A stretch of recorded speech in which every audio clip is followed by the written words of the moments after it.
kasih Bu Intan atas kesempatan yang diberikan kepada kami. Bismillahirrahmanirrahim. Waalaikumsalam. Asyhadu an la ilaha illallah wa asyhadu anna Muhammadan abduhu wa rasuluh. Allahumma shalli ala Muhammad wa ali Muhammad. Yang saya hormati, yang saya banggakan, Pak Danu Dimandari. Selamat datang di LPPM Pak, di gedung LPPM, dan tentunya marjai kita dari marjaknya itu Ayatullah siapa namanya, Bapak Tauhid. Jadi beliau itu adalah guru kami Pak, jadi saya harus memanggilnya Ayatullah ataupun marjak gitu sebagai pembimbing belajar kami di Misbah gitu ya. Dan tentunya kami perkenalkan di sini yang ada hadir itu ada dari BWK, itu ada Prof. Ina, kemudian Pak Asep, Pak Idun, kemudian juga dari teman-teman dari ekonomi, Bapak Ibu-ibu yang kebetulan beliau tertarik dengan marketing, jadi kami juga undang. Ada juga dari psikolog Vkom. Vkom adalah teman kami waktu di Alam Indah. Itu salah satu namanya teman yang hadir pada hari ini terkait dengan dulu kami di Neuroscience di Alam Indah, Pak. Dan jadi teman dari Vkom sudah kami berkolaborasi. Kemudian juga ada murid-murid saya ini beberapa yang sudah saya ajak untuk riset tentang neuroscience, juga saya ajak juga. Jadi harapannya juga murid-murid bisa belajar lebih banyak lagi terkait dengan apa namanya neuroscience lagi. Karena kebetulan dari sini ada marjaknya, jadi ya sekalian aja kita belajar dengan marjaknya juga. Dan tentunya ada Ibu Maya. Ini guru saya. Guru saya. Ini Marja. Ini Marsha. Kemudian ada Pak Panji. Pak Panji dari LPSI, jadi dari kajian Islam, gitu ya. Dan cukup semuanya ya. Jadi itu yang kami sudah perkenalkan. Dan yang pertama-tama kami mengucapkan terima kasih sedalam-dalamnya Pak Danu sudah berkenan untuk hadir meskipun lewat chat dengan target gitu ya. Kita ingin sebetulnya mendengarkan dan berbagi apa yang sudah kami lakukan selama ini. Kemudian juga siapa tahu ke depan bisa ada hal yang bisa kita kolaborasikan. Intinya sih sebenarnya itu. Jadi kami berharap bahwa kajian-kajian neuroscience ini nanti bisa menjadi kajian multidisiplin sebetulnya. Karena makanya kami panggil dari Vkom, dari ekonomi dan sebagainya. Dan terutama bagi Dokter Maya yang mudah-mudahan tertarik suatu ketika. Karena Bu Maya belum tertarik, biasanya sudah saya dorong-dorong belum tertarik. Mudah-mudahan sekarang terjerumus Pak. Kita ingin menjerumuskan, yang sudah terjerumus ya masih berapa kebetulan di BWK itu sudah. Jadi Pak Tauhid itu sudah punya cucu itu 5 angkatan. Jadi dari 2020, 2021, 2022, 2024 sudah ada cucu murid gitu ya. Oleh karena itu mungkin untuk menyingkat waktu nanti diskusi ya. Kami persilakan mungkin kita diskusi santai saja mungkin yang Pak. Ya. Jadi nanti Prof. Ina akan bercerita tentang apa yang sudah dikerjakan. Kalau udah nanti Pak Danu aja langsung. Jadi biar saya nggak usah nanti saya belakangan. Pak Imam juga bercerita tentang apa yang sudah saya kerjakan juga. Pak Danu jadi membaca. Jadi siapa tahu ada influensi atau ada resonansi yang baik gitu sehari-hari ini gitu ya, untuk membuat sebuah apa namanya yang bakal diskusi-diskusi lanjutan yang mungkin kita akan tinggalkan lebih jauh lagi. Kemudian yang bisa kami sampaikan, saya persilakan Prof. Ina untuk bisa mungkin sedikit menjelaskan apa yang sudah kita lakukan. Pada mungkin bisa ini kan pada bisa diskusikan apa kekurangannya, apa yang harus diperbaiki. Demikian, terima kasih, silakan.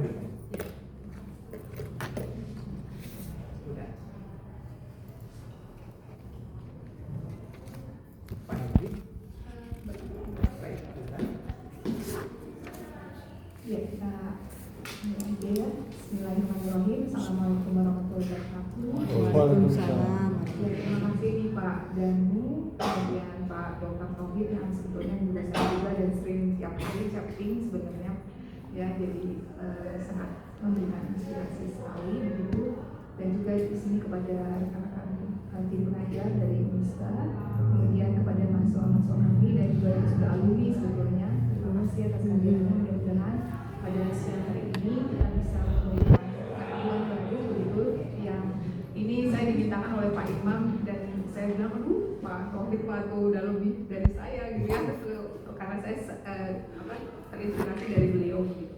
Nah ini memang saya akan menjelaskan di sini. Kebetulan saya dari sekitar tahun 2010 itu sudah research di Cirebon. Jadi ini saya mencoba meresearch apa yang sudah saya lakukan, walaupun di awal-awal masih pendekatan fenomenologi, tapi juga ada beberapa research saya dari tahun 2017 itu sehingga kemarin itu 2000, alhamdulillah lolos juga dari Dikti itu dengan pendekatan neuroscience gitu. Jadi mungkin ini akan ya, silakan Mbak Intan bisa sebelumnya. Ya, intinya sih saya pertama-tama lebih pada mengeksplorasi terutama dari nilai-nilai kebudayaan yang memang ada di Cirebon. Dan kalau kita lihat bahwa kenapa Cirebon memang bagian sebelumnya dari disertasi saya waktu itu, tapi kemudian berkembang menjadi sampai tahun ini menjadi bagian research begitu yang sangat menarik buat saya, karena Cirebon itu tidak hanya kalau kita lihat sekarang itu hanya kota Cirebon dan kabupaten Cirebon begitu ya, tapi ternyata dengan dari sejarah masa lalu itu kewilayahannya lebih luas daripada yang sekarang menjadi batasannya seperti ini. Mudah-mudahan bisa berjalan.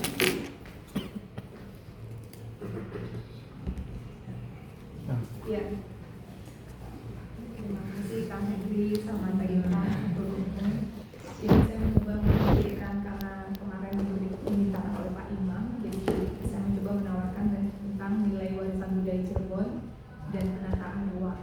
Nah ini adalah sejarah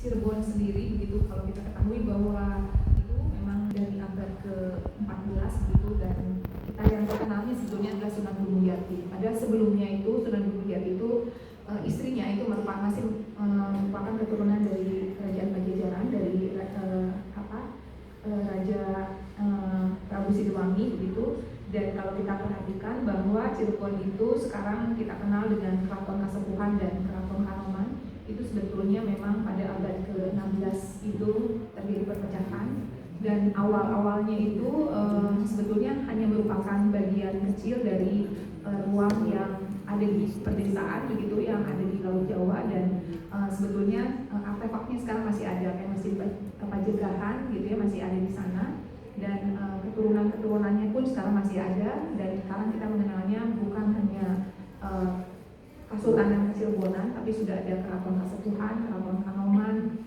bahkan Keraton Kacirebonan dan Keprabunan. Ya, bisa. Nah, ini adalah wilayah Cirebon. Kalau kita perhatikan, ini ada peta yang ada di Leiden ya, di Museum Leiden. Kalau kita lihat Cirebon dulunya begitu luas gitu ya, tapi sekarang hanya merupakan bagian dari yang ada di Jawa Barat gitu. Dan kalau kita lihat bahwa Cirebon itu memang berdiri kesultanan ini, dan kita tahu bahwa Sunan Gunung Jati itu merupakan bagian dari Wali Sanga, dan tugas beliau itu yang lebih berat karena harus mengislamkan di Jawa bagian barat, sementara 8 wali lainnya itu ada di timur Jawa seperti itu. Nah, ini adalah posisi makro daripada Cirebon. Kalau kita lihat bahwa Cirebon sendiri ini ada yang bawah ini, saya nggak full ini ya, nggak full gambarnya nggak sampai bawah ya sebetulnya. Sebetulnya ini kalau ada di bagian kiri, ini yang kiri yang ada di situ ada susah ya, kenyala ya? Enggak, maksudnya kurang full sampai ke bawah. Ke bawah Ya. Itu ada yang yang ini itu hasil risetnya disertasi dari Unpar yang melihat bahwa bagian daripada Cirebon itu, karena Cirebon itu ada Gunung Ciremai, kemudian ada wilayah pantai, dan itu menjadi satu kesatuan. Dan di Gunung Ciremai itu ada ada Linggayoni, dan kemudian ada bagian wilayah yang pantai menjadi kawasan permukiman, dan dianggap bahwa wilayah Cirebon itu adalah wilayah yang disebut dengan Bokor Emas gitu ya. Jadi wilayah yang sangat strategis dan bernilai gitu ya zaman dulu. Dan kalau kita perhatikan di peta di sana, itu kita lihat di situ komposisi keraton-keraton yang ada di Cirebon itu ada di sini tertulisnya ada keraton Kanoman dan keraton Kasepuhan, dan ada juga masjid dan gua Sunyaragi, dan itu di 12 km ke bagian atasnya itu adalah Astana Gunung Jati. Dan Astana Gunung Jati itu kita lihat bahwa di sana juga memiliki pintu-pintu yang punya makna ya, punya beberapa makna seperti itu. Nah, ini ruang mikronya kawasan Keraton Kasepuhan. Jadi di kawasan Keraton Kasepuhan itu nama-nama ruangnya itu ada namanya gitu ya. Dan kalau kita mungkin kalau di Unisba cuma gedung LPPN, gedung begitu ya. Tapi kalau di sana itu ruang, nama ruang. Ada yang paling luar sendiri yang di alun-alun itu namanya Tanah Seberang. Kemudian masuk ke dalamnya itu disebut dengan ruang pesisir. Kemudian berikutnya adalah ruang mancanegara. Kemudian masuk lagi ke ruang negara agung. Kemudian masuk lagi ke ruang Mahameru. Dan ada di bagian kiri daripada ruang Mahameru itu yang disebut dengan ruang Magersari. Namanya aja Magersari, itu adalah pagar, dan sarinya itu adalah si keratonnya ya, ruang inti keraton. Mager itu memagari sari. Jadi itu adalah sebuah permukiman abdi dalam yang diberikan oleh si raja kepada si pekerjanya untuk mereka tinggal. Jadi hanya rasa kasih sayang raja seperti itu. Nah, sebetulnya kalau kita lihat di dalam si ruang Mahamerunya sendiri itu bahwa si raja itu ini warisan dari budaya Hindu, bahwa merupakan raja itu merupakan bagian integral yang dia punya korelasi antara makrokosmis dan mikrokosmis. Artinya kebetulan rajanya yang terkenalnya itu adalah Sunan Gunung Jati, dan dia menjadi pandita gitu ya, dan dia melepaskan begitu kepolitikan dari rajanya, dan dia lebih banyak untuk menyebarkan. Jadi fungsi keraton pada masa itu adalah sebagai penyebaran agama Islam seperti itu. Nah, ini adalah ruang keratonnya sendiri. Jadi sebetulnya si ruang keratonnya ini nilai-nilai penuh dengan nilai-nilai kehidupan. Jadi kalau ada di bagian selatan keraton Kasepuhan, itu ada yang disebut dengan namanya Lawang Sanga. Lawang Sanga itu pintu 9.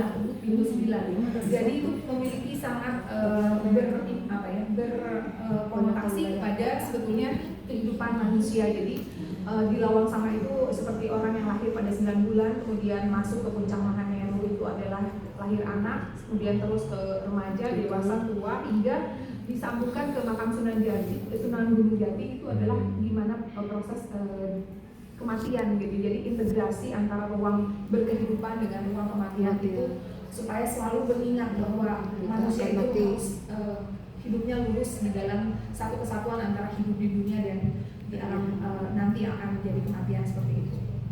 Nah, simbol tadi di awal saya kalau boleh lihat di sini. Nah, ini kalau kita lihat di tadi ada Gunung Ciremai, kemudian di atas Gunung Ciremai itu juga ada Linggayoni di atasnya, kemudian ada tempat permukiman. Kalau dibagi 3 itu, kemudian ada lautan. Dan Linggayoni ini kalau kita perhatikan, Linggayoni ini, nah ini Linggayoni ini masih artefak ini masih ada di depan keraton Kanoman dan masih ditempatkan seperti itu. Linggayoni adalah sebetulnya simbol antara laki dan perempuan. Jadi kehidupan itu diawali di sana. Walaupun sebelumnya orang mengatakan bahwa Linggayoni ini adalah sebenarnya tempat untuk numbuk udang sebagai tempat terasi, karena Cirebon dengan kota udang dan seperti itu. Tapi ini adalah simbol kehidupan. Jadi kehidupan itu akan diawali dari wujud laki-laki dan perempuan gitu ya, dan semua aspek ruangnya juga ditunjukkan dengan itu, dengan kehidupan, kematian yang harus satu jalur lurus, diingatkan seperti itu secara keuangan. Supaya lurus hidupnya bisa memang kematian. Ini adalah Astana Gunung Jati yang akhir daripada makam daripada Sunan Gunung Jati ditempatkan di sana. Nah, kalau kita perhatikan di Astana Gunung Jati, di Astana Gunung Jati ini ada yang di sebelah kanan yang warna hijau itu adalah ruang untuk keraton Kanoman. Jadi raja-raja Kasepuhan. Jadi kalau raja-raja yang meninggal dari keraton Kasepuhan itu bagiannya di tempat yang hijau. Tapi kalau Kanoman itu ada yang di tempat yang orange seperti itu. Nah, kalau kita perhatikan di di Astana Gunung Jati itu juga sama bertingkat-tingkat. Jadi kalau kita masuk ke tadi, saya balik lagi ke sini. Kalau masuk lagi di dalam keraton itu kita masuk ada benteng-benteng juga.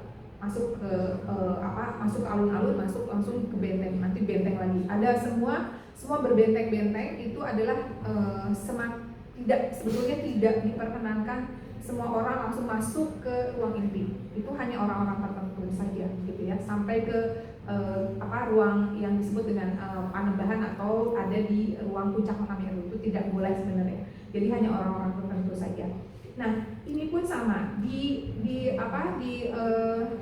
Astana Gunung Jati itu ruangnya juga berjenjang, tapi menaik. Makam Sunan Gunung Jati itu di sebelah kiri itu dia berada sebenarnya di Gunung Sembung, lokasinya. Di seberangnya itu Gunung Jati. Itu adalah tempat Syekh Datul Kahfi yang penyebar agama Islam pertama. Jadi dia ada bersebelahan begitu ya lokasinya. Nah, tangga-tangga ini itu punya nama-nama ya. Si pintu-pintu ini punya nama. Kita hanya boleh masuk orang yang rakyat jelata gitu ya maksudnya. Itu hanya boleh masuk di pintu Pasujutan, pintu ke-7. Nggak bisa masuk ke pintu yang paling atas sampai ke 7. Dan semua simbol di sini juga menunjukkan adalah simbol kehidupan ya, bahwa seperti di sana ada bunga teratai, karena bunga teratai itu adalah bunga yang paling bisa hidup di air tekon gitu. Jadi selalu pesan dari Sunan Gunung Jati atau pepatah teritinya itu selalu bahwa yang harus menjadi manusia itu harus bisa seperti itu. Nah, di Astana Gunung Jati ini itu ada yang namanya jeneng dan bekel ya, atau kalau orang di makam-makam yang umumnya selalu bilangnya kuncen. Tapi kalau di Gunung Jati itu jeneng dan bekel itu punya level karena yang paling tinggi itu adalah jeneng, dan mereka diangkatnya oleh dua keraton Kanoman dan keraton Kasepuhan. Dan mereka ini berseragam setiap hari, mereka harus tinggal di situ selama ada waktunya. Itu totalnya mereka semua jeneng dan bekal itu ada sekitar 122 orang, tapi bergilir gitu ya. Mereka harus bergiliran, dan mereka adalah turun-temurun. Nama jeneng dan bekal itu sebenarnya diambil oleh Sunan Gunung Jati dari perahu, karena mereka selalu berlayar dari bukan perahu kapal mereka melakukan perjalanan, karena selalu dengan perahu waktu itu seperti itu gitu ya. Jadi nama bekal, nama jeneng dan lain sebagainya itu ada kaitannya dengan tadi pelayan di kapal yang luas itu gitu ya. Nah, si jeneng dan bekal ini itu juga punya kriteria khusus. Mereka nggak boleh mabuk, nggak boleh suka perempuan, nggak boleh. Jadi sangat ketat. Tapi ada beberapa bekal yang sudah menjadi PNS dan dia keluar gitu ya, keluar dari PNS-nya karena apa? Karena mereka merasa terhormat untuk menjadi jekel dan jeneng gitu ya, seperti itu. Nah, yang menariknya lagi bahwa tradisi esoterik yang ada di terutama sebenarnya di keraton, tapi yang lebih fokusnya adalah di Astana ini, itu berkaitan dengan bulan-bulan yang ada dengan sekarang nih, menjelang Muharram gitu ya, Suro gitu dan lain sebagainya. Itu akan terjadi proses tradisi yang luar biasa seperti itu di Astana Gunung Jati. Nah, Cirebon saat ini terkenal dengan ruang wisata spiritual, itu tidak bisa dihindari gitu, dan yang terkenal itu sebenarnya banyak destinasi wisata spiritualnya, yaitu destinasi kawasan Astana Gunung Jati dan kawasan Ki Buyut Rusmi. Nama Ki Buyut Rusmi juga adalah sebenarnya salah satu keturunan dari keraton ini yang ada di Cirebon seperti itu. Nah, neuroscience adalah sebuah pendekatan dalam pemilihan desain penataan kawasan wisata spiritual. Jadi waktu tahun 2021 saya mencoba memberikan pendekatan untuk memilih desain ini dengan menggunakan neuroscience. Kenapa pakai neuroscience? Karena berdasarkan perspektif dari teori itu bahwa saya buat di bawah bahwa pengalaman dan ruang itu kemudian akan berkontraksi dan meluaskan hubungan dengan emosi dan keadaan pikiran seseorang dengan rasa diri, relasi sosial dan kecenderungan budaya. Dan dengan pernyataan itulah maka kita mencoba mendekatinya dengan neuroscience, dan dalam hal ini saya mempraktekannya dengan menggunakan dengan EEG. Dan mungkin ini Pak Dokter yang lebih tahu ya.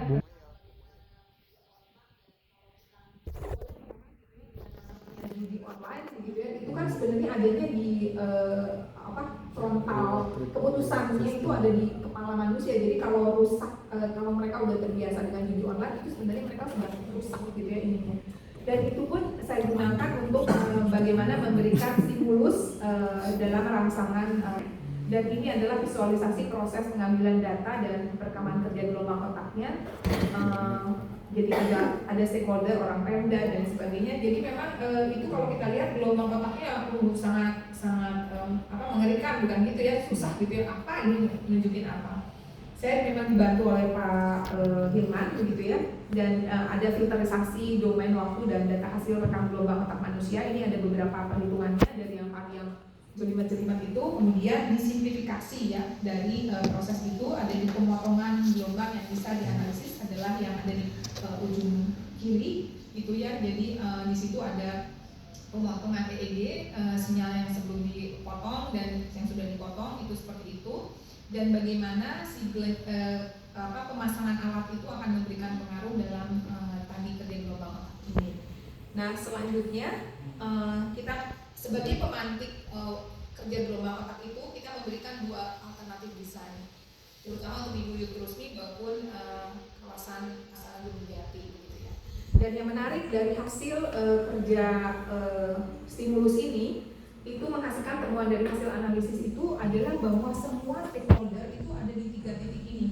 3 titik ini hampir baik di level wisatawan maupun di responden yang non wisatawan, ada di 3 titik otak ini. Nah, hasil kerja ini apa gitu ya, dan lain sebagainya, itu sebetulnya setelah kita hasil stimulus itu dan kemudian kita berikan dari hasil kuesioner dan sebagainya, ternyata ini mengarah bahwa mereka itu semuanya lebih mengarah kepada kawasan Astana Gunung Jati. Mereka lebih prefer kepada desain Astana Nasional Gunung Jati.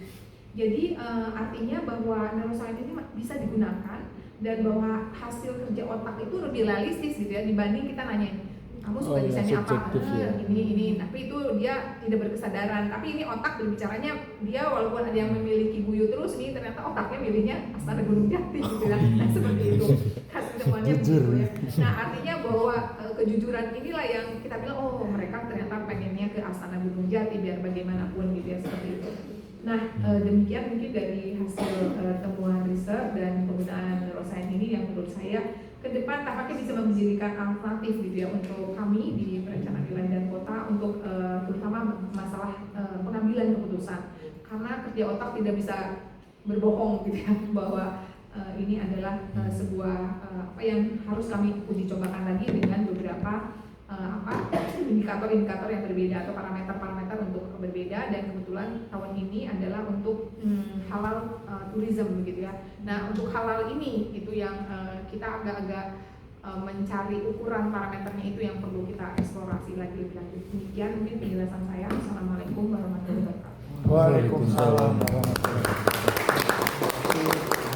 Luar biasa.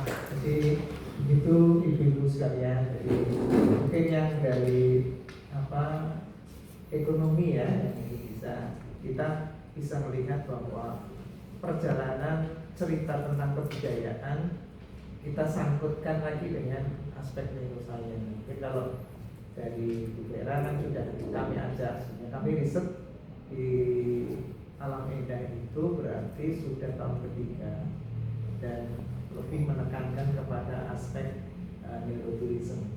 Halal neurotourism dalam arti Unisba itu akan di-brand menjadi ekosistem halal dong. Jadi kita masuknya pada halal tourism aja, mungkin kita akan coba terus perdalam seperti apa hasil risetnya. Jadi ya itulah mungkin sebuah gagasan kalau kita mungkin dari perspektif psikologi biasa, itu kan dari visioner, jadi apa kita mungkin bisa orang masih bisa berbohong begitu kan, ya, ketika menyusun kuesioner, isi kuesionernya. Tapi kalau ketika kita ukur otaknya ya dia nggak bisa mengelak lagi lah ya. Kita ingin secara objektif sebenarnya. Jadi bukan berarti yang aspek subjektifnya kita hilangkan, tetapi bagaimana objektif ini bisa memperkaya aspek yang sifatnya subjektif tadi. Itu yang mungkin ya, jadi mengkonfirmasi kembali, memverifikasi kembali. Jadi yang itu kami mendapatkan kasus banyak di sini Pak Daniel sebenarnya di bidang PWK atau di perencanaan wilayah kota itu banyak proyek-proyek yang mangkrak gitu. Terutama proyek PUPR ya. Proyek PUPR itu yang mangkrak banyak. Kenapa ketika ditanya orang tuh kayaknya semangat gitu ya, semangat, mau nggak, mau, motivasinya kuat nggak, semangat ya kayak gitu. Tapi begitu dibangun mangkrak ternyata.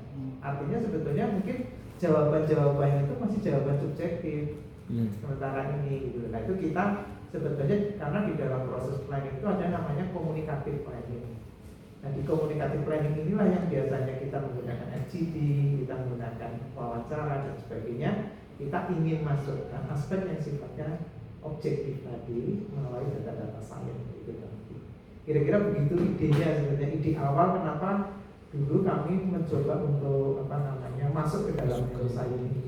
Jadi ada kebutuhan memang di dalam proses komunikatif planning di teori di kami di perencanaan wilayah dan kota yang selama ini yang terjun ya orang sosiologi, orang antropologi dan sebagainya. Nah ini kita ingin membuat warna baru di mana ternyata aspek kebudayaan ini kita bisa sambungkan dengan neuroscience tadi. Kira-kira sih ide bloknya begitu Pak, kira-kira.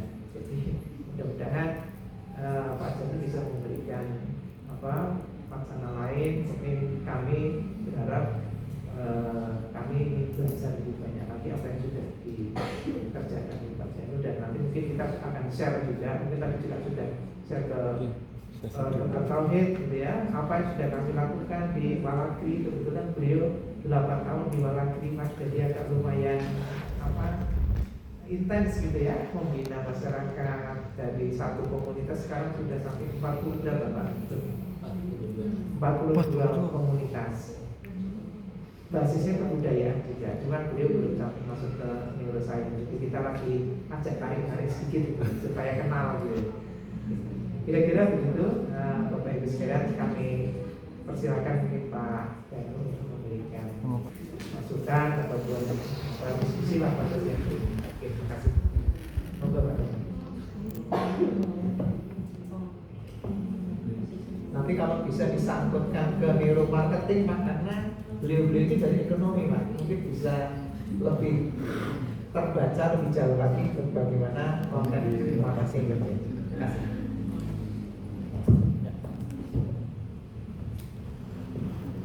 Bismillahirrahmanirrahim. Assalamualaikum warahmatullahi wabarakatuh. Waalaikumsalam. Salam sejahtera, rahayu kita semua. Dan pertama-tama yang kami sangat hormati Pak Imam, kemudian Bu Ina, Prof Ina, dan Bapak Ibu akademisi dari Unisba, juga yang sangat saya hormati ini guru kami juga Pak Tauhid Nur Azhar, juga sahabat-sahabat kami ada Pak Reza, ada Pak Sandy yang sudah banyak sekali memberikan ilmu kepada kami. Jadi saya rasa ini satu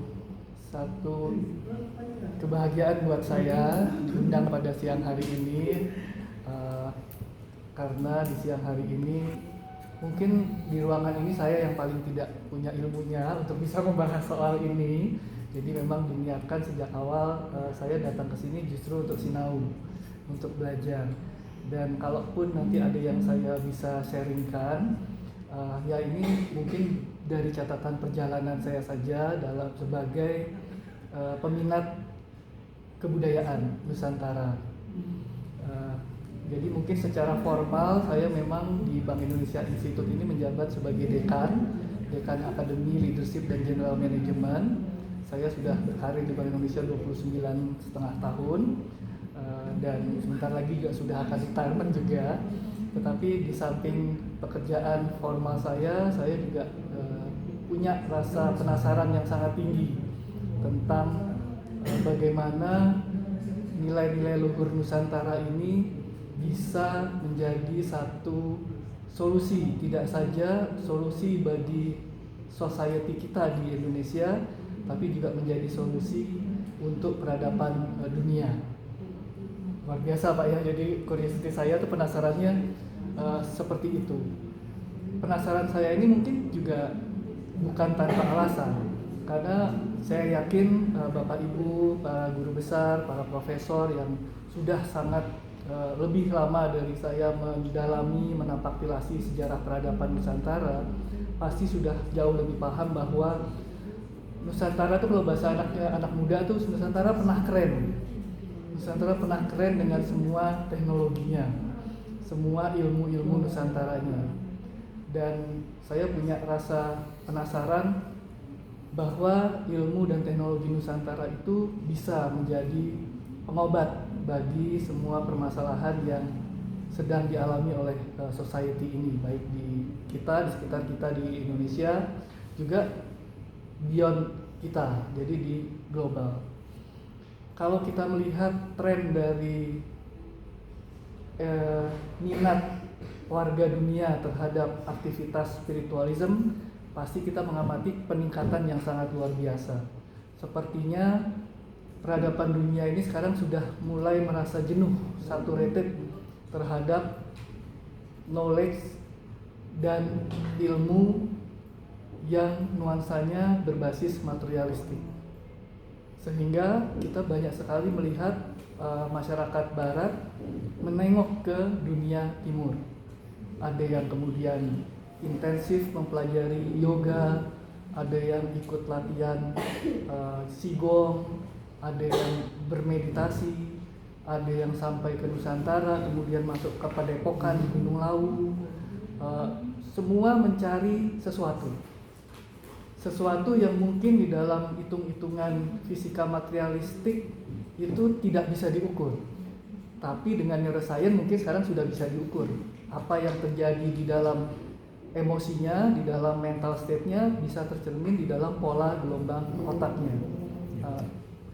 Dan mungkin mereka nggak sadar mereka tuh mencari apa sih, tapi begitu mereka menjalani latihan pranayama, mereka menjalani latihan yoga, mereka menjalani kumkuman di sungai di Jawa, kok mereka merasa tenang, merasa damai.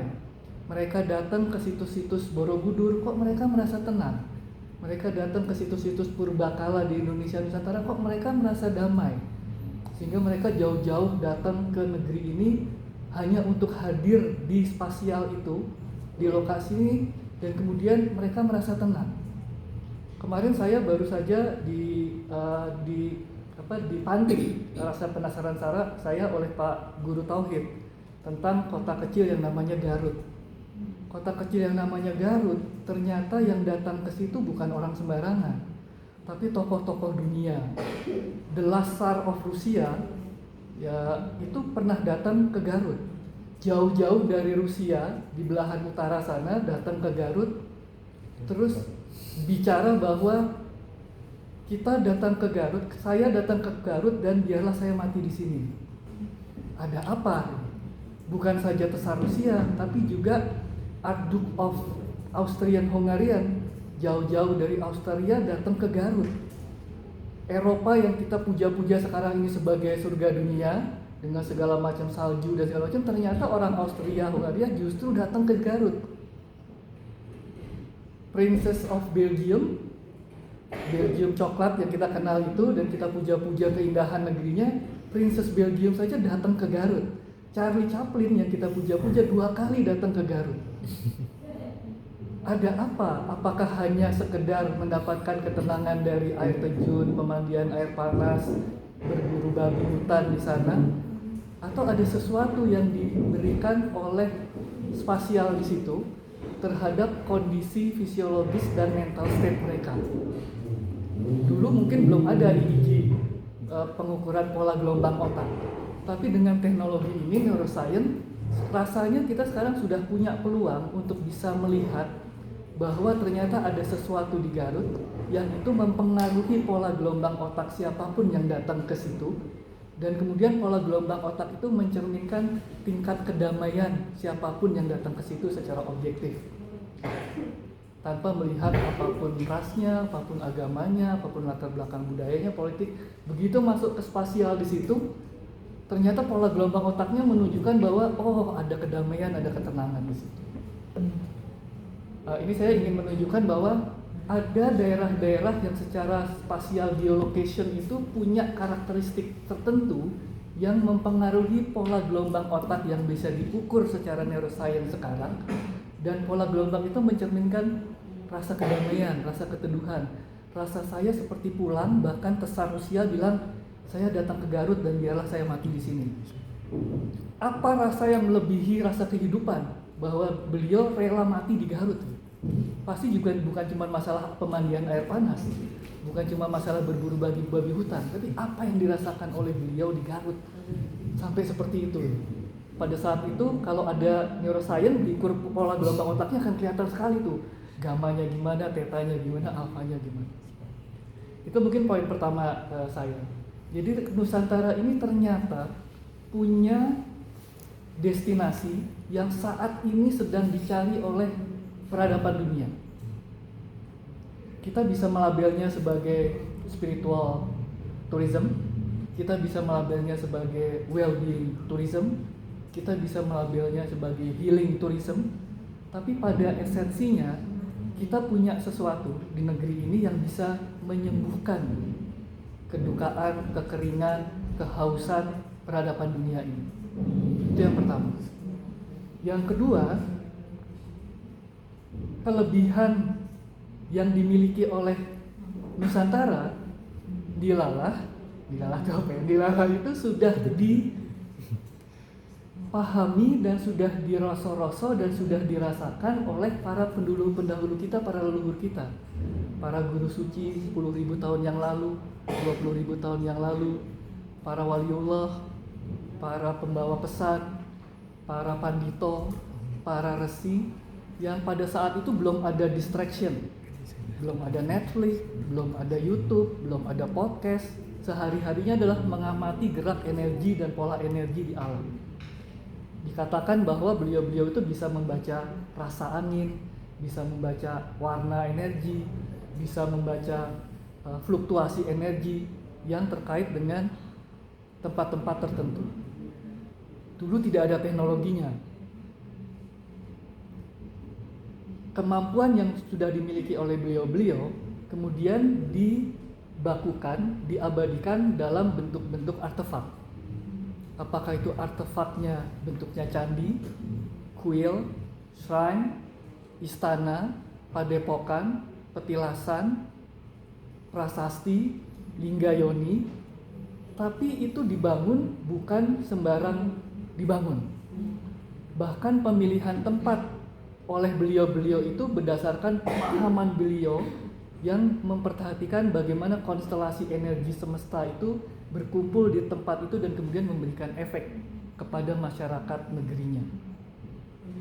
Beliau-beliau pasti punya niat yang sangat tulus pada saat membangun prasasti, membangun candi, membangun istana, bahkan membangun linggayoni. Niatan beliau-beliau adalah supaya siapapun masyarakat negerinya datang ke lokasi itu, mereka semua akan merasakan perubahan di dalam dirinya. Kita tidak tahu gimana perubahan itu terjadi, tapi perubahan itu terjadi di level molekuler, di level kuantum, di level pola-pola gelombang otak yang beresonansi dengan energi yang dikondisikan di tempat itu.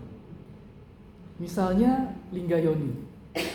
Linggayoni dalam catatan perjalanan saya bukan hanya sekedar simbol, tapi linggayoni itu didirikan dengan satu ritual yang namanya consecration. Consecration itu adalah mendownload satu doa kebaikan tentunya ke artefak itu. Sama seperti kita sekarang punya router di rumah, kita ada program kita download dari manapun, masuk ke router, kemudian kita bisa akses router itu lewat wifi rumah kita. Jadi dimanapun kita berada di rumah kita terpapar bisa akses wifi router kita, dapat semua informasi melalui router itu. Linggayoni juga demikian dalam catatan perjalanan saya. Linggayoni itu didirikan dengan sangat-sangat delicate pemilihan tempat, bahkan pendiriannya dan melakukan consecration, yaitu mengimbuhkan dan mendownload doa-doa baik, harapan-harapan baik ditanam ke dalam artefak tersebut. Jadi siapapun yang hanya hadir di dalam radius tertentu di sekitar Linggayoni akan merasakan dampak dari wifi router tadi yang namanya Linggayoni. Dulu belum ada teknologi wifi router. Linggayoni itu adalah wifi router. Bahkan sampai sekarang ada Linggayoni yang masih aktif memancarkan energi tersebut. Kita tidak bisa merasakan, tapi dengan teknologi EEG kita bisa memetakan. Ada perbedaan pola gelombang otak di luar jangkauan Linggayoni dan di dekat Linggayoni. Dan secara ilmu neuroscience, kalau gelombang otaknya seperti apa, itu merepresentasikan ketenangan, kedamaian, tranquility ya. Jadi semua artefak termasuk tadi penataan Astana Giri dan palace dan segala macam dibangun dengan kesadaran bahwa itu memiliki muatan energi yang berdampak baik kepada siapapun yang datang ke situ. Dan efek tersebut dirasakan oleh siapapun yang bahkan baru memikirkan. Karena kalau ilmunya Pak Tauhid itu attention itu focusing our energy. Pada saat quantum level adalah ocean of probability, possibility. Tapi begitu kita memfokuskan attention kita, the wave function collapse into one single point yang namanya reality. Begitu juga dengan atensi kita. Pada saat tadi yang subjek kita diukur, kemudian diminta memikirkan ini atau memikirkan ini, mereka tuh memfokuskan energi kepada itu, stimulus tadi. Nah, begitu energi difokuskan ke tempat, sudah memberikan dampak routernya tadi, sehingga mempengaruhi gelombang otak. Sehingga kita merasakan bukan hanya kecenderungan orang terhadap tempat, tapi sebenarnya preferensi orang itu mencerminkan rasa hatinya. Oh, saya kok kalau memikirkan Astana Giri rasanya kok adem, tenang, dibanding saya memikirkan yang lain Trusmi. Saya mikir Trusmi belanja batik gitu. Ekonomi. Nah ini poin ketiga berarti. Dalam mendesain ruang destinasi wisata, mana yang mau kita dahulukan? Apakah nilai ekonomi atau nilai yang baik untuk kita membangun society dan peradaban ini melalui intervensi secara subconscious, melalui vibrasi, resonansi ke gelombang otak kita. Kalau tujuan kita adalah ekonomi, berarti kita akan cari gelombang otak yang merepresentasikan interest terhadap cuan. Marketing, oh ini interest batiknya begini ya, berarti kita terus kita kembangkan terus. Tetapi jangan lupa, dunia itu sedang kehausan dan kita punya solusinya. Tadi poin 1 tadi, kita punya solusinya dengan spiritualism tourism, well-being tourism, healing tourism. Destinasi wisata seperti Astana Giri lah yang harus kita kembangkan, bukan karena dia menghasilkan cuan, tapi kita sadar bahwa ini bisa healing the world. Dan banyak sekali destinasi wisata di seluruh Indonesia yang punya kemampuan itu. Dengan teknologi EEG ini, kita bisa memetakan senusantara ini. Bagaimana pengaruh Borobudur terhadap pola gelombang otak, bagaimana Prambanan, bagaimana Mendut, bagaimana Muaro Jambi, bagaimana di Papua, bagaimana di Piramida Toba. Semua itu ternyata nanti akan terlihat semua mempengaruhi pola gelombang otak kita. Kawan-kawan kami yang sudah kami ajak ke Gunung Padang, siapapun mereka, latar belakangnya apa, begitu sampai Gunung Padang mereka bilang I feel at home, finally. Padahal bukan orang situ, kami dari mana gitu kan? Kok saya di sini ngerasa kayak di rumah ya? Tidak ada ceramah apapun di situ, cuma pokoknya kamu datang nggak usah ngapa-ngapain, udah di situ aja gelar tikar makan. Kok bisa feel at home? Ada apa dengan Gunung Padang? Demikian juga ada apa dengan Astana Giri? Saya rasa itu 3 poin yang mungkin hanya sharing saja dari catatan kami dalam perjalanan kami menapak tilasi kekerenan peradaban Nusantara. Potensinya luar biasa, dengan dukungan teknologi ini potensi itu semakin bisa terbuka untuk kita komunikasikan secara baik tidak hanya untuk kepentingan pengembangan ekonominya, tapi lebih-lebih lagi memang dunia sedang membutuhkan itu. Barat sedang membutuhkan Timur, dan dunia sedang membutuhkan Nusantara. Terima kasih. Assalamualaikum warahmatullahi wabarakatuh.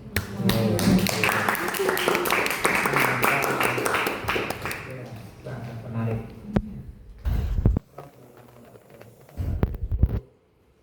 Sakit ya di sisi apa namanya. Nanti kita coba kembangkan saja pertanyaan-pertanyaan karena memang saya juga punya pertanyaan yang cukup menggelitik gitu. Tapi ini ibu dulu silakan bisa ngomong ada kalau Bapak Janu satunya lagi lah. Bumaya maksudnya yang bisa menjelaskan menjerumuskan ke dalam teori akan praktek-praktek menurut saya. Mungkin dari marketing monggo silakan kalau mau bertanya. Diskusi yang menarik nih. Monggo datang. Ini susah sekali pembacaannya. Yang beliau itu susah sekali. Waalaikumsalam warahmatullahi wabarakatuh. Penjelasan dari Prof. Ina, dari Pak Janu. dan Janu. Pak Pak Janu. Janu. Ada satu pertanyaan yang menggelitik saya. Sebetulnya tujuan kita FGD itu untuk apa, gitu ya? Saya punya asumsi bahwa ternyata dari Brina dengan Pak Janu itu kalau saya kaitkan berarti kita akan apakah betul bahwa tujuan ini adalah untuk memasarkan satu daerah namanya Cirebon di mana setiap daerah itu diberikan value tersendiri gitu. Misalnya untuk tadi yang Astana Giri itu value-nya lebih ke healing gitu ya. Kemudian Kasbi itu sebagai yang Sentra ekonominya. ekonomi ya. Terus kalau Padang di mana ya, Cianjur? Ya, Cianjur ya. Ya, Cianjur misalnya untuk well-being. Apakah seperti itu tujuan kita FGD di sini atau bagaimana? Itu Pak, pertanyaan saya seperti itu. Kalau itu saya Iya, monggo. karena sebagai Pengundang ya. Ini ceritanya. Kami ini kan sudah melakukan proses apa namanya ya penelitian terkait dengan neuroscience. Kami ingin menekankan pada neuroscience. Neuroscience ini sudah kami coba kembangkan dari kira-kira 2020. Jadi itu adalah ide saya waktu itu. Kemudian saya bertemulah dengan Ustadz Dr. Kawin ini. Nah, kita sayang sebetulnya bahwa bidang ini itu sebetulnya bidang untuk masa depan sebetulnya. Kita melihat bahwa ini bidang masa depan yang kita belum banyak mengoprek-oprek masalah ini sebetulnya. Nah, bagaimana bidang ini bisa dimengerti ataupun bisa paling nggak diketahui oleh. Saya ngajak Prof. Tasa itu dari 3 tahun yang lalu sebenarnya. Yuk kita belajar tentang neuromarketing dan sebagainya. Karena memang ketika saya dulu melakukan proses riset pertama itu memang kalau neuromarketing bisa, kenapa ini tidak bisa kami diberikan? Artinya ada multidisiplin yang kita akan kembangkan. Jadi itu yang ide pertama sebenarnya. Jadi, nah kebetulan saya kemudian Prof. Ina dan sebagainya lebih banyak concern ke kebudayaan gitu. Makanya gimana Pak Guru gitu, dan saya tanya Pak Guru topiknya tentang apa? Ya sudahlah kita sambungkan aja tentang kebudayaan. Jadi bagaimana sebetulnya kita bercerita tentang kebudayaan, tetapi ternyata bisa disambungkan dengan yang sifatnya saintifik sebetulnya. Jadi itu misinya itu sebenarnya di situ. Jadi selama ini bahwa sistem kebudayaan itu hanya bisa dijelaskan dengan subjektivitas. Orang antropologi itu sangat subjektif sekali. Nah, bagaimana kita menjelaskan sesuatu yang subjektif tadi dengan aspek yang objektif. Jadi kita mencoba mengintegrasikan antara hal yang subjektif dengan hal sifatnya objektif tadi. Itu sebetulnya misi ya, artinya bahwa saya punya pemikiran bahwa metodologi ini mestinya bisa memperkaya sudut pandang pengetahuan sebetulnya. Jadi diskusi di sini adalah saya berharap ya efek-efeknya itu apa ya? Kita bertukar pikiran terkait dengan pengembangan neuroscience sebetulnya. Jadi makanya saya undang juga Mbak Vera ini sudah kita ajak meneliti tentang inklusivitas dan sustainability untuk pengembangan halal tourism. Tapi basisnya juga neuroscience. Jadi kita mengukur bagaimana sebetulnya orang di alam ini itu sebetulnya punya enggak rasa atensi terhadap pengembangan pengembangan halal wisata tadi. Ternyata setelah kita cek, ternyata perjalanan setelah kami membuat observatorium wisata halal, observatorium desa wisata halal di alam Medan itu, ternyata mengalami proses demotivasi gitu. Nah ini kita ukur semuanya dengan basisnya adalah EEG gitu, bukan hanya sekedar kita berbicara dari konteks berbicara ke narasumbernya bahwa orang nggak banyak yang mendukung gitu ya, karena memang secara policy ekosistem itu memang belum berkembang dengan baik. Tetapi dibuktikan juga dengan alat ini, EEG ini diukur. Yang terakhir itu kami sebetulnya kami pengen melihat neuroplastisitasnya sebetulnya. Ada nggak perkembangan jaringannya itu ya, perubahannya tadi gitu loh tadinya. Kami berharap seperti itu, tapi kebetulan anak yang riset di sini ada satu ini. Jadi Mbak Yasmin dan Mbak Gina. Jadi dua orang ini yang tadinya mau saya pengennya sih neuroplastisitas ya, seperti apa perkembangannya nanti, apakah ada perubahan enggak. Itu kan bisa dicerminkan dari proses perubahan komunitas yang ada di sana ya. Bisa jadi apakah sistem komunitasnya komunitas yang berkembang dan sebagainya itu kita ingin coba lihat sebetulnya. Nah, tapi kelihatannya kemarin ada masalah, akhirnya dalam tidak sampai ke situ lah, tapi kita maju lagi ke tahun depan jika memang mau neuroplastisitaskan. Kebetulan Prof. Ina juga tahun ini nyoba kajian halal tourism di Cirebon dan Alam Indah. Jadi ada dua tempat yang coba kita coba lagi. Jadi kita masukkan ke neurotourism dulu. Jadi kami masuknya dari neurotourism karena memang kami melihat bahwa mestinya neuroscience itu powerful sebetulnya untuk menguji objektivitas dari pandangan itu sebetulnya. Tapi ini dok, saya itu bertanya gini Pak, jadi kadang di kita itu di mana di Unisba ini kan masih ada terkait dengan diskursus tadi, bicara tentang kebudayaan tadi.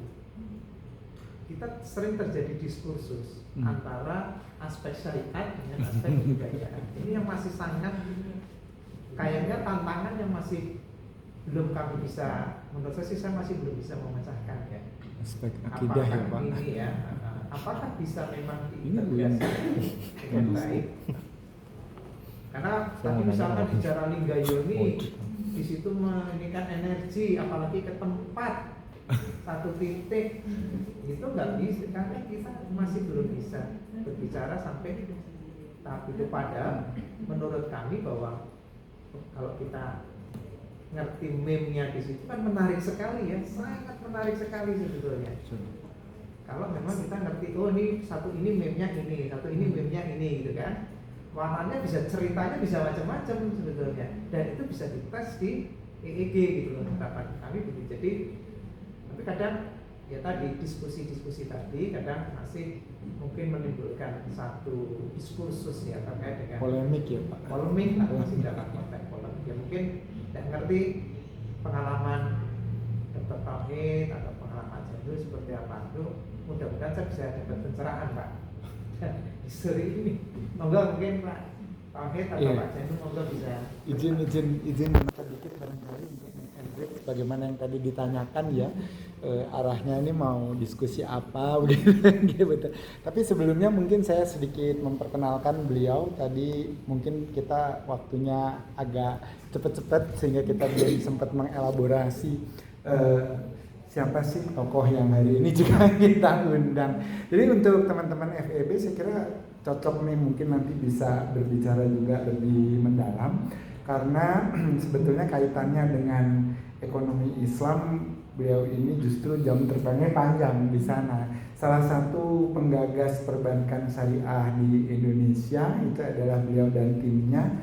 Bahkan dari awal pada saat belum disosialisasikan di Indonesia itu bergerilya lah ya, sampai lambang IB itu adalah salah satu karya dari Pak Janu Dewandaru dan timnya. Sehingga kalau kita sekarang melihat ada konsep-konsep yang sudah mulai tersosialisasi dengan baik, ada edukasi tentang konsep musyarakah, tentang muamal, tentang mudarobah dan seterusnya. Ada kontribusi beliau sehingga, dan sebentar lagi kan akan retirement ya, siapa tahu bisa berkenan mengajar di Unisba gitu kan. Itu salah satu hal. Tetapi di sisi lain barangkali itu pengantar sedikit tentang istilahnya garis singgung antara beliau yang saat ini menjadi dekan di BI dan juga latar belakangnya. Kebetulan juga cukup mendalami di HR, di corporate culture karena pernah menjadi deputy director untuk culture di BI, sehingga tentu dalam konteks komunikasi, dalam konteks tadi berbicara humaniora tentang manusia di lokus geowisata dan seterusnya kan sangat relevan begitu ya Pak. Dan dalam konteks leadership yang beliau gagas pun, kebetulan saya sedikit berinteraksi dengan beliau, itu memang banyak hal-hal yang merupakan value yang sangat baik dan merupakan esensi dari keindonesiaan kita, itu bisa bukan hanya sekedar diangkat tetapi juga diekstrapolasi menjadi bagian yang terintegrasi dengan konsep pengembangan manajemen di masa yang akan datang. Nah, saya mungkin lebih deep dive ke apa yang sudah disampaikan oleh guru saya Prof. Ina dan juga Pak Imam tadi, bahwa memang betul konteks kita FGD hari ini kan salah satunya adalah membridging antara, dan ini ada Dr. Maya yang memang mungkin dari tadi senyum-senyum karena sebetulnya ini kan domain ilmunya beliau ya Pak ya gitu ya. Ini katanya ini siapa sih ini mau main-main ilmu saya, kata begitu. Berani-beraninya masuk di ranah saya gitu. Jadi begini Pak, memang apa yang di teman-teman, apa yang merupakan inisiatif dari PWK Unisba ini menurut saya unik karena even di beberapa center pendidikan lain yang terkait dengan perencanaan wilayah itu belum sampai memetakan atau tadi mengelaborasi beberapa value yang berasal justru dari manusianya. Kalau kita berbicara tentang ruang, kan sebenarnya aktornya manusia begitu, sehingga ruang dengan karakteristik as a given yang sudah merupakan bagian dari sunatullah itu kan tersebar dengan berbagai keragaman dan heterogenitasnya, tapi manusia yang kemudian menemukan kompatibilitas, dia cocok begitu ya di situ. Maka desain yang tadi disampaikan oleh Bu Ina di dalam perencanaan wilayah pun ternyata para leluhur atau nenek moyang kita itu bisa mengadopsi begitu kearifan atau wisdomnya, atau dalam bahasa kita mungkin wasis lan waskito ya, jadi kemampuan yang tidak not only smart gitu ya, tetapi juga wise. Ini kan berbeda ya.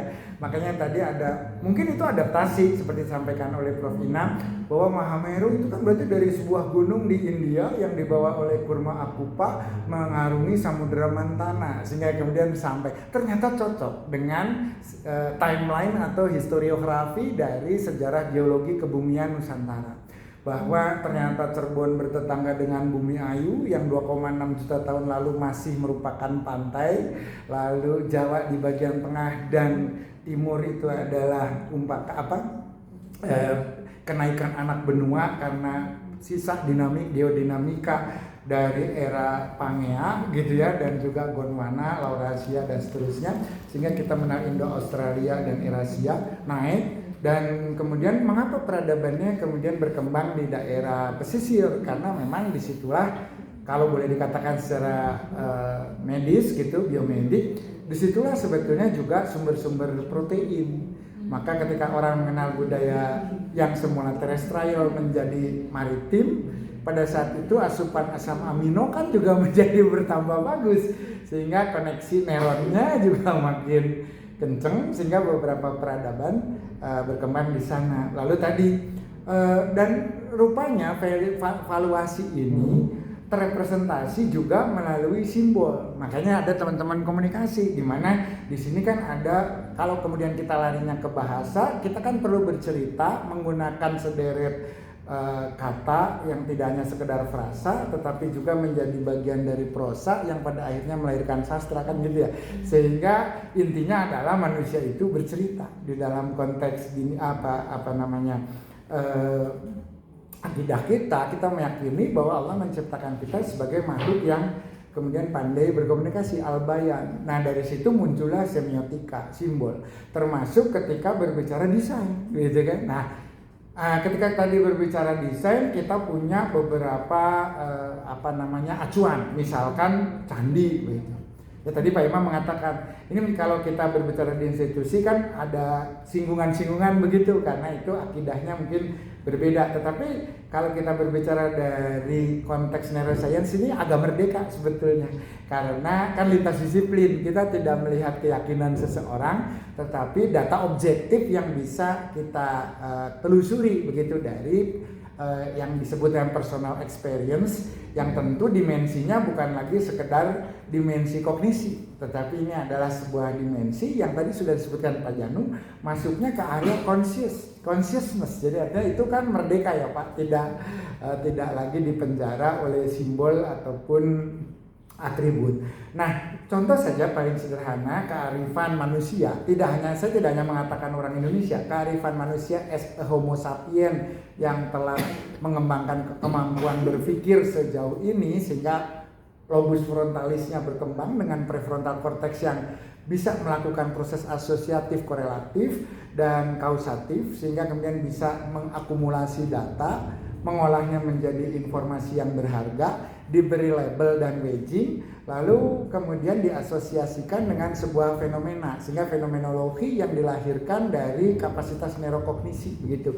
Maka Nabi Adam aja ditanya nama benda-benda, artinya kan dia bisa merelasikan antara bentuk yang merupakan bagian dari pengalaman indrawi dengan pemaknaan yang barangkali tadi bisa menjadi jembatan pemahaman-pemahaman yang bersifat semiotik, begitu kan, akhirnya kan jadi semantik. Nah kalau kita lihat di sana Pak, candi saja di Indonesia kan simbolis gitu, masjid pun akhirnya mengadopsi hal yang sama gitu ya, bahwa kubah bawang itu mungkin hal atau atap papak begitu ya, yang seperti kita banyak temu, yang mungkin paling terkenal adalah atap Masjid Demak, adalah adaptasi dari nilai budaya yang sifatnya lokal culture begitu kan. Di sana kalau kita lihat di candi itu ada burloka, burvaloka, sparloka. Kalau itu apa intinya? Kita berbicara di dimensi di mana kita berhubungan dengan sesama manusia, lalu jembatan antar manusia ini menghantarkan kita pada dimensi yang lebih tinggi, yaitu jembatan pontifis, yang kemudian akan berakhir pada satu konsep ilahiyah atau surgawi yang kalau dalam hal ini nama saya ketauhidan gitu, jadi di atas gitu ya. Tetapi rupanya ini adalah representasi pemahaman fundamental positioning manusia terhadap eksistensinya gitu.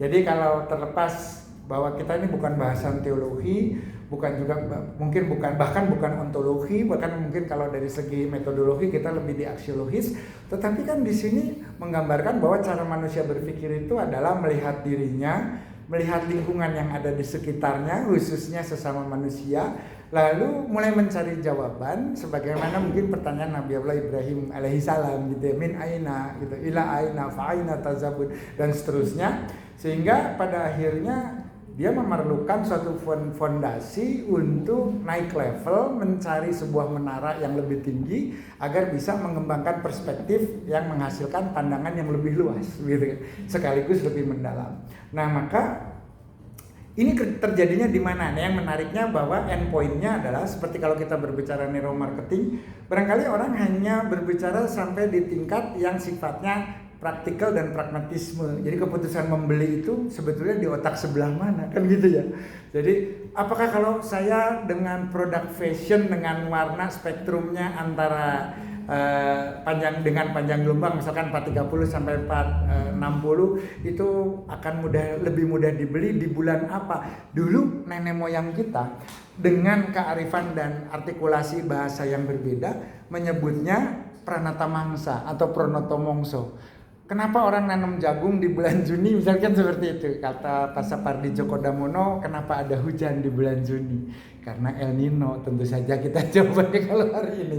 Tetapi kira-kira begini, ketika orang melihat spektrum warna tertentu di bulan tertentu dan kata Dokter Maya habis makan apa, kan pasti outcome-nya beda ya Pak. Orang yang habis makan cabai, kapsaisinnya tinggi, vasodilatasi, pembuluh darahnya melebar pada pukul 12 siang akan punya perspektif yang sangat berbeda ketika kita makan pecel di malam hari, termasuk decision making-nya. Makanya kan nanti pertanyaannya, kapan campaign yang tepat kalau kita ingin misalkan berjualan melalui channel media sosial, kan gitu ya. Kan orang live di TikTok itu pinter loh Pak, mereka buat yang namanya basis data, engine-nya juga, misalkan ByteDance itu sudah punya, inilah pentingnya kita menjaga data begitu. Kan udah tahu orang itu ternyata meningkat sekali salesnya apabila gitu, campaign-nya jam segini, cara bicaranya seperti ini, terus kemudian jenis produknya kurang lebih spektrumnya yang seperti ini, payu gitu. Jadi how to communicate-nya, pemilihan ininya, idiomnya begitu ya, pemilihan mind catcher-nya itu ada kalimat-kalimat yang kemudian bisa menjadi klik, kalau kata orang sosial media sekarang clickbait-nya gitu. Kok video ini ditonton dan yang itu tidak gitu, kok yang ini kemudian orang kemudian mau subscribe, yang lain kok cuma numpang lewat. Nah itu kan semua. Nah inilah sebetulnya neurofisiologi ke depan itu bisa diimplementasikan ke arah sana. Nah termasuk kalau kita berbicara perencanaan wilayah dan kota, itu tadi yang disampaikan oleh Prof. Ina dan juga Pak Imam, misalkan ketika ada program gitu ya, apakah program itu punya nilai acceptance tinggi sehingga kemudian ada bonding, terbangun raport antara pelaksana program dan orang yang menjadi stakeholdernya gitu, konstituennya di wilayah tersebut. Kan tadi Pak Imam menyebutkan rata-rata program yang bersifat top down itu pada akhirnya tidak melibatkan partisipasi dan pada gilirannya ya numpang lewat begitu kan, jadi tidak, dan ini sangat menyedihkan sebenarnya. Nah sebenarnya dengan tadi metode yang dikembangkan teman-teman, akhirnya kelihatan, oh program ini ternyata ada sense of belonging-nya. Kenapa? Karena sebetulnya merepresentasikan needs-nya.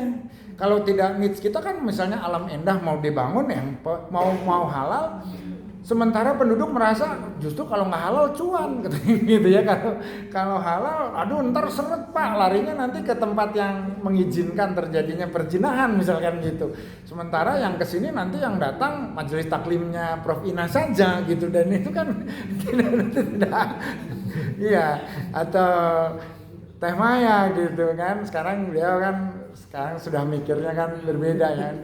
Dulu kan atlet beliau Bu, iya atlet nasional. Makanya saya nggak berani terlalu komen, takut digebukan. Gitu. Jadi, nah gambarannya kira-kira gitu Bu. Jadi artinya sebenarnya implementasinya luas dan bersifat multidimensi. Itu cerita bagusnya Bu. Nah karena tema yang hadir kan saya nggak bisa nggak objektif. Begini, kalau kita berbicara tentang metodologi yang nyerempet kedokteran, mengapa mungkin tadi Pak Imam bilang, saya udah memberi enzim katalis supaya Teh Maya larut dan kemudian ikut bantulah penelitian di PWK. Belum mau gitu. Kenapa? Gini. Karena azas di kedokteran itu mengedepankan evidence base. Sementara, nah ini kita pahitnya ya Bu ya. Penggunaan beberapa teknologi untuk memindai aktivitas fisiologi manusia itu memang memerlukan sebuah perjalanan yang panjang untuk bisa memformulasikan bahwa outcome-nya itu representatif gitu loh Bu. Baik secara biologis ataupun medikal gitu. Termasuk yang masih berada di zona abu-abu itu bagaimana cara kita merekam kerja otak. Karena memang nah temanya saya perkenalkan juga bahwa timnya Pak Imam serta Bu Ina ini sebetulnya backup utamanya bukan saya, tetapi seorang neuroscience engineer yang PhD-nya memang di otak, alumni dari salah satu perguruan tinggi di luar, dia dual degree, satu dari Jepang, dan memang PhD-nya tentang EEG. Itu tahap awalnya saya tahu persis, Hilman itu curhat pada saya, tidak mungkin katanya ini dikerjakan dengan konsep Pak Imam, karena pengambilan datanya itu akan sangat distortif begitu. Otak manusia itu akan sangat volatil terhadap berbagai perubahan yang dia lagi pengen cilok aja itu sudah lain gelombangnya dibanding di saat dikasih pilihan Trusmi, kasih pilihan Astana Gunung Jati, dia milih cilok.